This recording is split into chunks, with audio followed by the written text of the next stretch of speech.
Bir neçə saat bundan əvvəl gözəl xəbərlər yayıldı. Qadağada olan insanların siyahısı açıqlandı.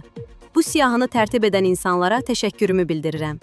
Publika az xəbər verir ki, bu sözləri klarnet ifaçısı Hüseyn Məhəmmədoğlu sosial şəbəkədə paylaşıb.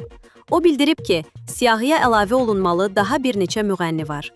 Amma nəzərinizə çatdırım ki, yaddan çıxan müğənnilər var. Çox xahiş edirəm ki, daha diqqətlə nəzər salasınız.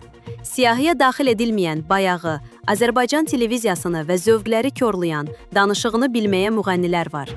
Bir Azərbaycan vətəndaşı və musiqiçi kimi onları da bu siyahıya əlavə etməyinizi xahiş edirəm. Ümidvaram ki, səsimizi eşidəcəksiniz və onları da siyahıya daxil edəcəksiniz. Öncədən dərin təşəkkürümü bildirirəm, minnətdaram.